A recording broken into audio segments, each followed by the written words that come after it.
Hi guys, welcome back to Women's Rules. This is episode 6. Literally every time we add a number on that is a number before the last, I'm baffled. So, how have you been, Jazz? What have you been up to? I've been good, thank you. I have recently just got back from New York City. Wow, that's exciting. The Big Apple. Oh, do you know what? It was everything I expected, which I know people that have gone there and it's not what I expected. It's not what the films say, it's not what Sex and the City says, it's not what Gossip Girl says. And I went, it smelled a bit in Times Square, but other than that, I didn't know what you were going to say. So Times Square was honking. Yeah, right. Yeah. Right. In Scottish terms, it was honking, but I loved the West Village. Cool. It kind of reminded me, if you live in Glasgow area, it reminded me of Partick, West End area. Yeah. Loved it because I felt quite emotional when I went, and when we were on the plane, and I saw the city and Lady Liberty with my own eyes through the window, I was like, I just started tearing up. It has been my biggest vision to go to New York City since I was 10. Wow, that's amazing. You looked so good. You looked like such a good time. And you mentioned the word vision there, and that's basically what we're going to talk about today on today's episode, is why having a vision is so important in building that vision. I didn't have a vision for very long. Probably up until 6 months ago, and probably we will eventually chat. It's going to keep going on 6, 7, 8, 9 months. It'll be 6 years later, and I'm see that thing that happened 6 years ago that wasn't even that deep to me now. Let's talk about it. So yeah, I didn't have a vision, and I probably started to work on a vision about 6 months ago. With a life coach that I worked with.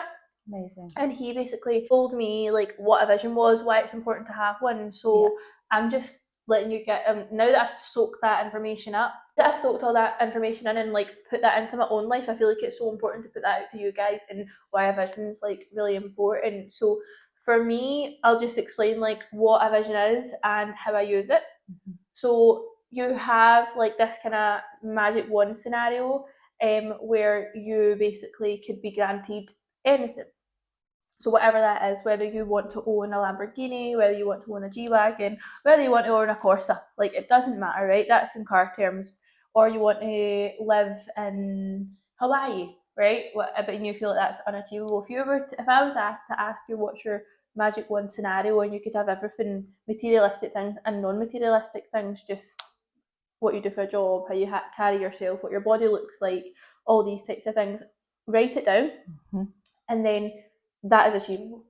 Unless there isn't much things that aren't achievable, unless you're saying I want to become an astronaut, which it could be. You wouldn't study, you can still become it. But if my vision was, I want to have multiple properties all over the world. I want to drive a G-Wagon. I want my G-Wagon to be in Dubai. I want my Defender to be in Scotland. And it was all these things. I want to have a successful salon. I want to have it to be Women's Rules to be one of my main incomes, coaching other women to be one of my main incomes, and that is all realistic. That can all happen. So then once you figure out what your vision is, and you're kind of the bigger vision in the magic wand scenario, and you realise that can be adapted to, it's just breaking it down into daily little metrics and how to get there. So then you have your 12-month vision, your 9-month vision, your 6-month vision, and your 3-month vision, and you basically work backwards into the bigger thing. So see, the bigger thing could be Women's Rules being something a wee bit more full time. That can maybe be 12 months, and then you work back the way. I was going to say, I think using Women's Rules is quite a good example, because I think when we had met, I always had a vision of having something like this. Cool. And we sat down and we were almost talking about Women's Rules without knowing it was Women's Rules. When we sat for coffee the first time we went for coffee, we were saying things that were a little bit outrageous for a first friendship date. It was a bit outrageous, some of the stuff we were saying and discussing and planning, but we knew it was too early at that point because we didn't know each other. But at the same time, we were saying things, and it was just magnifying everything that I probably would want for my future, what you want for your future, and a lot of the conversations we had aligned. Yeah, and I think when you hear someone else say it, it sounds a little bit more realistic. Yeah. Which it should be realistic anyway on your own or not on your own. But I think because like you probably, similar to myself, you would probably tell people your vision and they wouldn't understand it. So then you think like, oh, maybe I need to like not be as like dream is big. Maybe I need to shut myself down. Yeah, ambitious. When we had the conversation and some of the business ideas we were speaking about, like, and I think that's where, as much as like, of course we were friends, but I think we're business partners first. And absolutely. I think like you do obviously have to have a friendship, but there's a lot of people that are in business that it is more business partners than it is friends. Of course, we are very lucky. We've bonded, but this was probably the first relationship. I don't know about you. This is the first relationship I've had that was purely business first. I would say, because as much as we met up for a coffee, we didn't sit and talk about straight into business. Exactly. Like I think we were talking about really all the kind of podcasts episodes before even knowing that it was going to be a podcast. Like we were discussing everything that we planned to discuss on the podcast. And that was basically one big 3-hour conversation. And it was like, we still to this day, I feel, don't know about you, but like there's so much more to know. But there's like friendship and then there's business-ship, let's say. And it's like, that's going so well. And so is our friendship, of course. But like the vision is that strong, is that that's why this has worked as well. But I just think sometimes we're like, oh, we should maybe just go for a walk sometime. Yeah, not talk, but it ends up talking. But it ends up into like, we really should have recorded this for a podcast. Yeah. It does end up becoming like something that where we talk about business because we are so passionate about it. And I think see when you're passionate about it, it's a positive thing. It's never negative. And it's never like, it's like work hard, play hard. Like it's not something that I think like is draining or anything. I think we both have so much passion for it. And really, what else were we talking about? Other people, we're not interested in that. Like all we're interested in is doing bigger and better, and like for each other. So I think having a vision is so important. Just get very clear on what that is. Like whether it's like, if there's even just one thing, like say it's your body, you're like, right, my dream body, because that's something I struggled with for years, was like my weight and stuff. I was like, my mum used to always say to me, she's like, everything else in life that you want, Rachel, you've achieved. Like how what you're struggling with here. And it was just like self-control. Like I couldn't control like my food habits the way I wanted to. And now that I have done that, I genuinely do feel on top of the world. Like that was the last thing that I had to tick off. And I'm not like at my dream figure or anything like that, not at all. But like the fact that I can manage my weight, like manage that, whether that's through like an aid or not, like it's definitely something that like I've managed to do like mentally. So for me, like I'll continue that on, and I have realised because I used to almost try to make myself feel better. I would be like, well, I am who I am, so if I'm overweight, like I can still be successful. But unfortunately, like in society, like if you don't look that kind of, not picture perfect, because I think the world's got a bit softer, like in terms of being kinder, but if you aren't like prioritising your health, and like I see people out there that like they have like total normal figures, but they prioritise like going to the gym and they're active and they're healthy, and I have so much respect for them. I have more respect for them over people who are maybe naturally stick thin and eat McDonald's every day, like, because it's a discipline that it takes, and it really doesn't matter what weight, what height, what size you are, as long as you're prioritising these things. Exactly. Exactly. It's just good for you. I think at the end of the day, like whatever you need to do to feel like your most confident self, if it means that you can visualize everything that you want for your life, if it helps you, then if you're not hurting anyone, 100%. And obviously like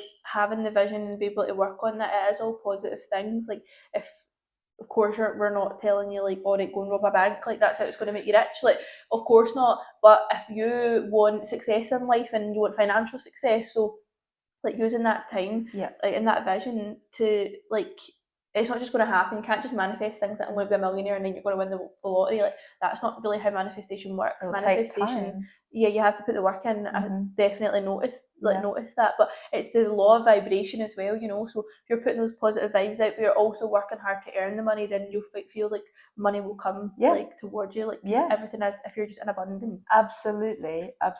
Like, that's what they say, don't they? Like, you know, if you mentally think like, oh, that so and so is however much it's expensive, then that's always going to be expensive to you.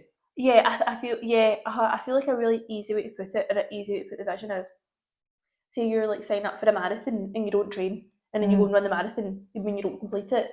Whereas if you sign up for a marathon and you train 3 times a week, you're more likely to get to the marathon and get to the end of the marathon. So that's the same with your vision. Like, say you want your dream car, but you're not saving anything and you're not doing anything to make an extra income.